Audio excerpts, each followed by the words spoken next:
Welcome back to What Happens Next, the podcast that examines some of the biggest challenges facing our world and asks the experts what will happen if we don't change and what can we do to create a better future.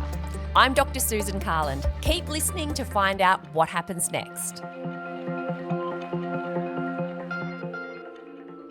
Climate anxiety is really about feeling powerless and feeling overwhelmed by the size of the problem. We're really entering a kind of anxiety that our younger generation have that we really haven't seen before.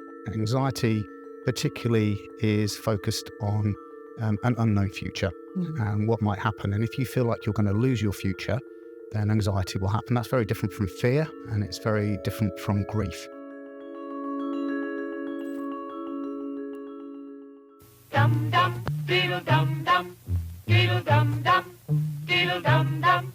There was a turtle by the name of Bert, and Bert the Turtle was very alert when danger threatened. At the height of the Cold War, American children were introduced to Bert, a cartoon turtle from a US government-funded training film who knew just what to do in a nuclear attack: duck and cover. He did what we all must learn to do. You And you and you and you.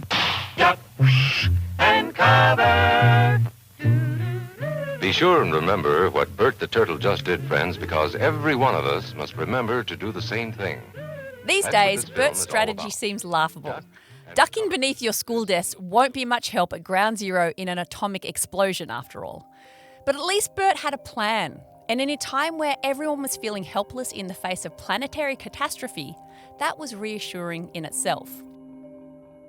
If the phrase feeling helpless in the face of planetary catastrophe sent a little shiver of recognition down your spine, it may be because more than 70 years later, we're in a similar situation. This time, the threat is climate change. This week, we're delving into the phenomenon of climate anxiety, a growing mental health burden that's quickly becoming a full-on crisis. Keep listening to find out what happens next.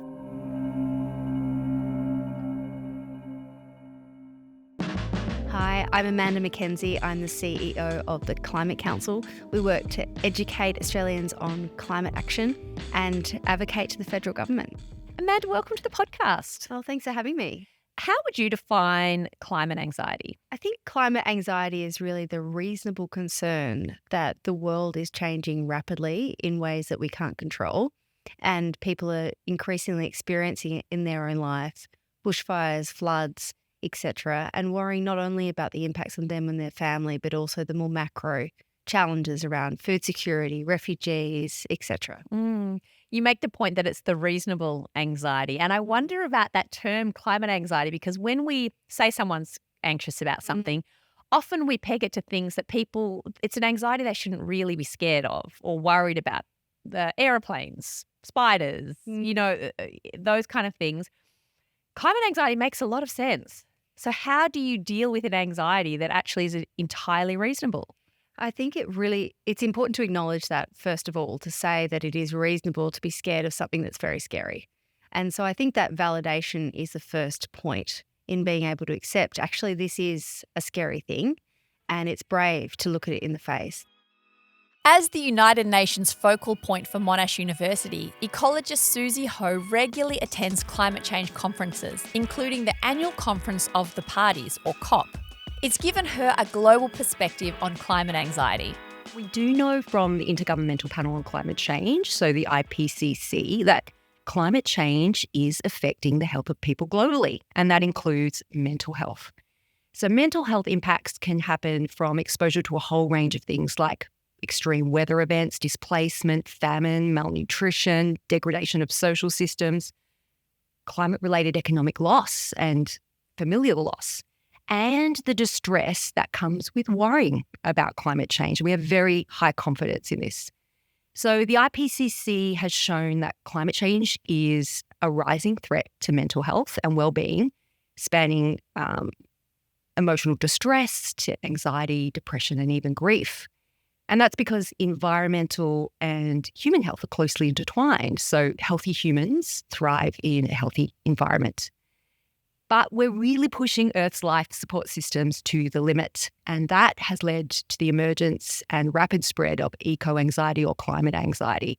And that's defined by the American Psychological Association as a chronic fear of environmental doom.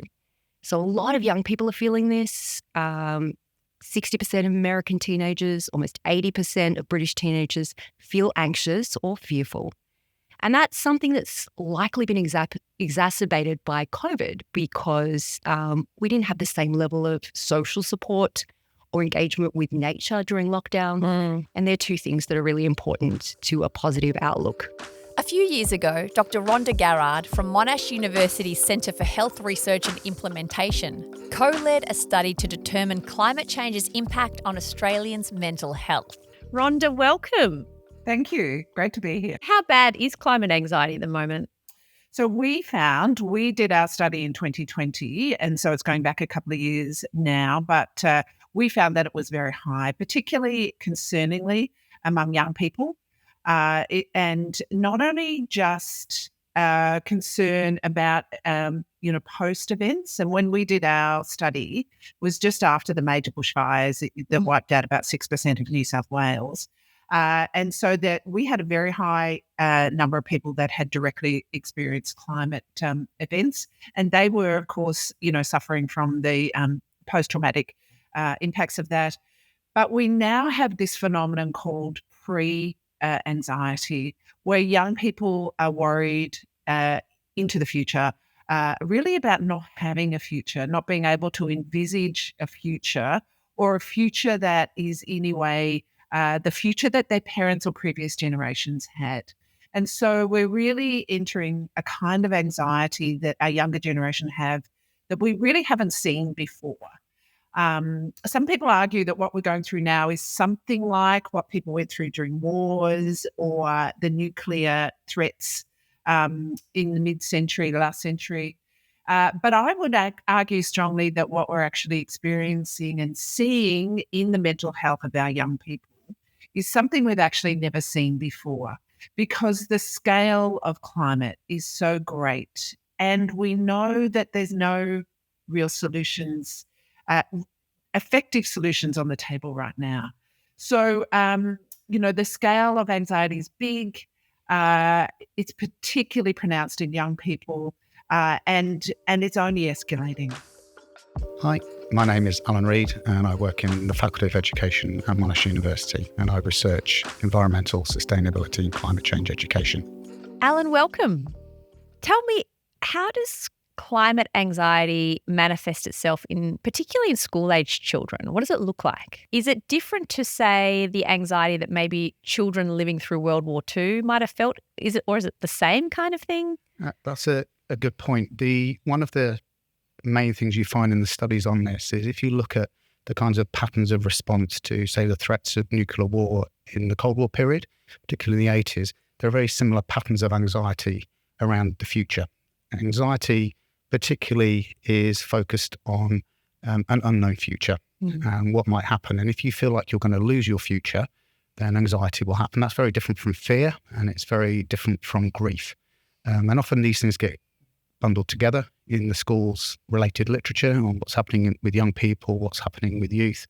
And the climate strikes are often focused around, well, what kind of future am I going to inherit from the current generation? So when we start seeing that, then we see that there is a similar level of response. And so that's very different from, say, the post-war period and even the 60s and 70s, because the scale and the complexity of what's going on, it's not like it's an isolated part of the world which is being affected. This affects everybody.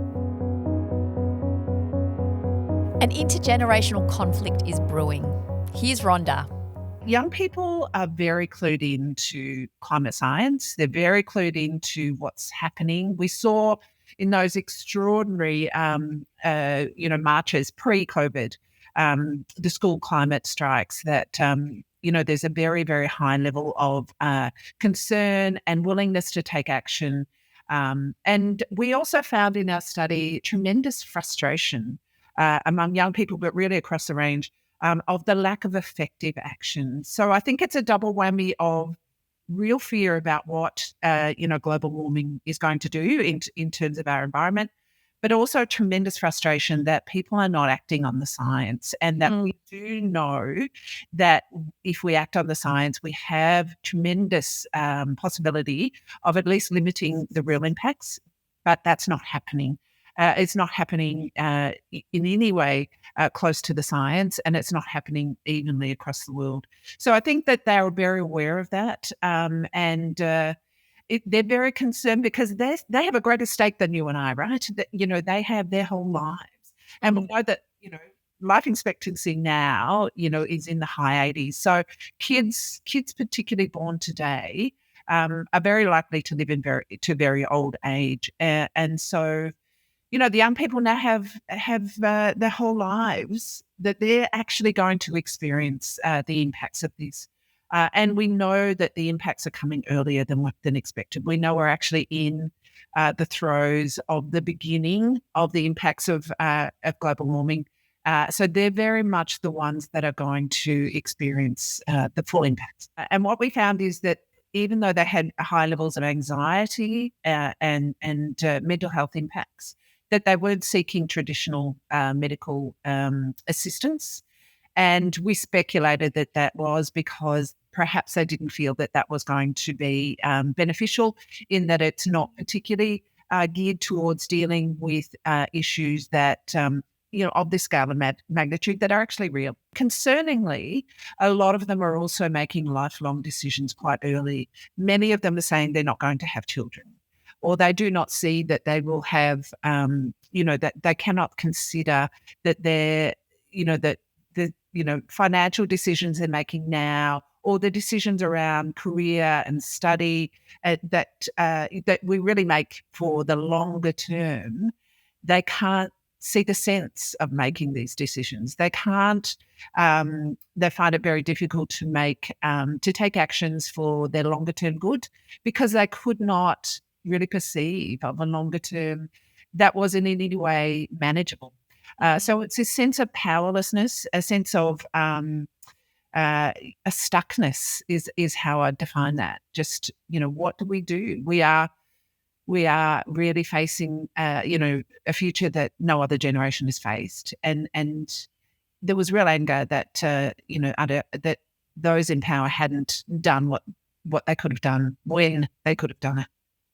Do you think that climate anxiety is taken seriously, or is it sort of dismissed as a snowflake concern that people just need to get over? There is a whole industry in dismissing this. One of the things that is really concerning is that we've seen stories come out in the last few days that there's over $1 billion fund being funded for climate denialism.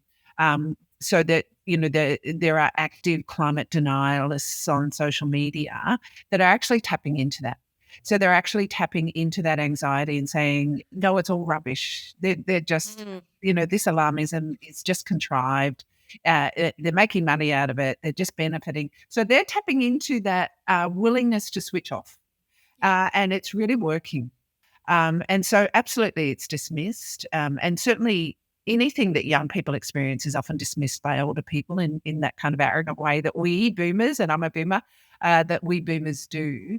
And also I think there's a tremendous guilt in the boomer generation around the action that we didn't take, because it was actually up to us. It was actually up to our generation, where we saw a tremendous rise in the level of carbon in the atmosphere.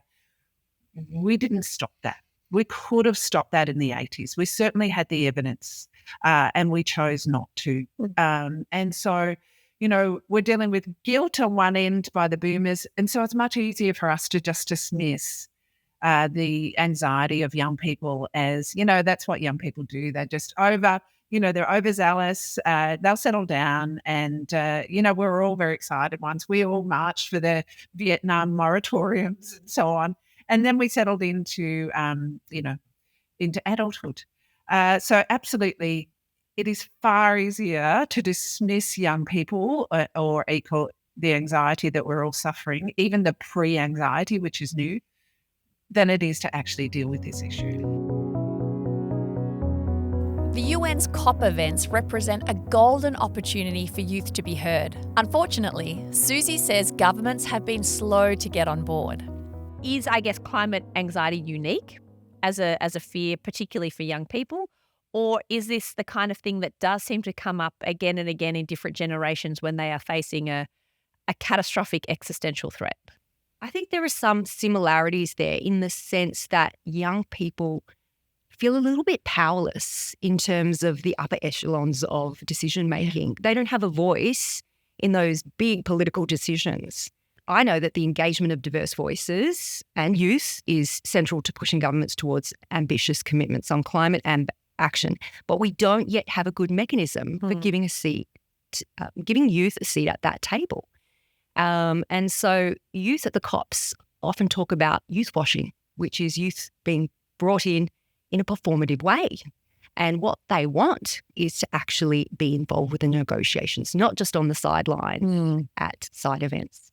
And so what can we do to try to increase that? I imagine government's kind of reluctant to take young voices seriously. It's an interesting question. I actually think there's a lot of goodwill from governments in the UN to engage with youth, but we don't have yet very sophisticated or mature mechanisms for doing this. And so, for example, the Australian government has an advisory group, which is newly formed to represent the youth voice in a political arena. And of course, the UN has a whole range of youth organisations and constituencies. But at the moment, those groups are tending to provide advice on the sidelines rather than being actively involved. So how do we do that? That's something that I'm really passionate about and involved with at the UN. Young people aren't the only demographic shouldering this mental health burden. Here's Susie OShaughnessy, CEO of the Australian Conservation Foundation. So I do see a lot with younger people. Probably anyone really under 30, lives will be very different because of climate change. The other big group that I see a lot as well is people who really understand climate change, that are alarmed about climate change. And there's this research in Australia called the Climate Compass, and it divides Australians up into how concerned they are about climate change. About 55% of Australians are concerned, but about 26% of them are very concerned. They're alarmed. And that cohort of people seem to be more fearful and more anxious. And a lot of them, of course, have been calling for a couple of decades for action on climate change. And what they said would happen if we didn't act is happening now. And I feel, I probably am one of those people in that category of being active on climate change for a lot longer. I am alarmed about it, but there is absolutely no way I'm giving up. And so I find ways to stay very motivated. But for many others, they are seeing what they feared 2 decades ago. And that means that they're questioning whether they're having an impact or not. Susie says we struggle to reckon with the scale of a planet-sized problem. I think when we engage with the issue fully, we can sometimes feel really overwhelmed. Like, what can I do in that space, right? Like, how can I help with, climate migrations that are going to happen due to famines in Africa? It's just too big. And even when we bring things a bit closer to home, Alan says the Australian government solutions aren't reassuring many of us. One of the things about an analogy with war is that you see governments working on things. They have a strategy, may not always work, but they have planned, they mobilise the population to achieve a particular end. One of the common refrains, in effect, with young people is they don't see government acting on this. And if you consider the last government in Australia in particular, there was a lot of hostility and frustration and anger around this. So as well as talking about climate anxiety, climate anger, climate frustration, some psychologists talk about feeling like a climate hostage. The government is not doing enough to let us out of this situation, and we're not seeing industry, government, NGOs, locally, nationally, internationally, working together to look like there's a plan to sort this. After years advocating for positive change for the planet in business, government and the community sector, Cali's concerned that Australia still isn't facing up to the realities of climate change. We should take it more seriously, but we don't. And I think it's got to do with the type of transformations we need to make in order to solve climate change are possible, but they are big. And they just require governments and businesses to think differently to the way they have thought in the past to solve this problem, which is global and is a risk amplifier. I always think climate change makes every other risk worse, every other disadvantage worse. And so it requires billions and billions invested into renewables. It requires to change the things that we dig up out of the ground and export to the world. It will mean that the work that some of us do will change, but the work will still be there. The work will still be good and well paid, and you'll still be able to live in the regions you live in now, but maybe you'll be exporting different types of electrons to the world. And so it really requires that different mindset, and that's hard for a lot of people. So they'd just rather say, we've got time. This is not as big a problem. And so it's that denial factor, and slowing things down and not acting fast enough is, I think, a form of climate denial. So if our governments and our business sectors aren't even facing up to the problem of climate change, to the extent they should, of course, they're not facing up to the problem of the health impacts that has. And in fact, I imagine it would actually be a very convenient sidetrack for governments or big business to say, let's focus on the mental health aspects of climate change. Let's focus on the anxiety. But climate anxiety is different. It's not like being scared of spiders or small places. Climate anxiety can only be fixed by fixing the climate problem. Exactly. And as I say, it's a completely rational response to the types of threats that we know are there. And it's possibly even more frustrating because we do know that those solutions are there right in front of us. And we're increasingly learning that those solutions, like renewable energy, are actually much better for us. There's better jobs, cheaper electricity, healthier planet, have less impact on nature. And so it's even more frustrating there. But there is no pill you can take to relieve climate anxiety. But I do think there's something, as I mentioned earlier, there is something individually that we can do. In the end, the power of the people is greater than the people in power. What do we want? When do we want it? We need to hold our government to account. Worse, many of us have internalized a belief that it's on us as individuals to save the earth. Here's Rhonda again.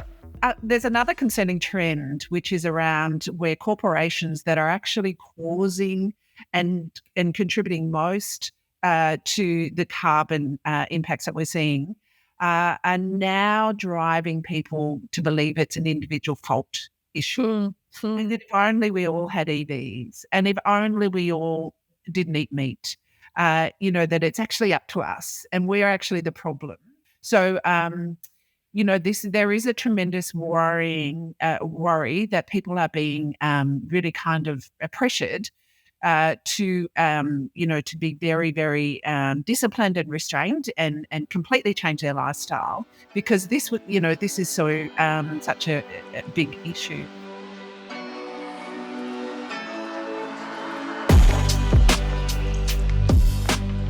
But we have to do something. As Cali points out, climate change isn't an impending threat. We're already grappling with its effects. And people are very worried. They're quite anxious, they're fearful, they're angry about climate change. And it's because they are seeing the damage that climate change causes right now through terrible floods, fires, droughts in Australia and around the world. And so this is happening now, not in the future. But what we know is it will get worse in the future if we don't act. So that fear is something that I see a lot in people. They talk to myself and people at the Australian Conservation a lot about how afraid they are for their future and how they're trying to actively manage that so that they don't let their fear sort of overwhelm their lives. Here's Dr. Rhonda Garrard. If we don't do anything about climate anxiety, let's pretend it just continues unabated, what happens? We'll see a tremendous level of anxiety at a population level that we haven't seen before. And I think this will lead to actions that are very disruptive within our society. Climate impacts are disruptive in and of themselves. There was just a report released today which shows that the cost of the impacts recently are going, into the economy are in the billions of dollars, and going forward in the next 5 years are in the multi-billion dollars. So climate is disruptive anyway, but I think what you're going to see is the social contract. The contract that we all sign up to in one way or the other, that is about a collaboration, that is about working together, that is an implicit agreement that we are all in it together. I think you'll start to see that fraying in even more. You will start to see splintering. You will start to see much more protesting, much more angry. You'll see, groups like climate, like the Extinction Rebellion, become more prominent, and their numbers swell. Their numbers are swelling anyway. You'll see them taking disruptive action. You will see a much more conflict because we're going to see conflict anyway. So when you combine El Nino and boiling oceans, you are likely to see an El Nino effect on steroids starting this summer. That has enormous impact on water security. So we will see conflict over water security. We will see climate refugees. These will all start to happen. So we will have this escalating environment of climate, and you will start to see within our society that anxiety will start to manifest as disruption, and will have direct and real impacts on the cohesion within our society. That will start to splinter more and more because we are not acknowledging and we are not acting on the anxiety of young people now, even though they're begging us to. The challenges of climate change transcend borders, and the scale means it's nearly impossible to fully grasp the extent of the potential harm. With our entire world's future in doubt, it's little wonder climate anxiety is prevalent and growing. Thank you to all our guests on today's episode: Amanda McKenzie, Cali OShaughnessy, Dr Rhonda Garrard, Associate Professor Susie Ho, and Professor Alan Reid. You can learn more about their work by visiting our show notes. Next week, on What Happens Next, our experts share valuable strategies for coping with climate anxiety and for inspiring collective action to secure a future worth inheriting. Thank you for joining What Happens Next.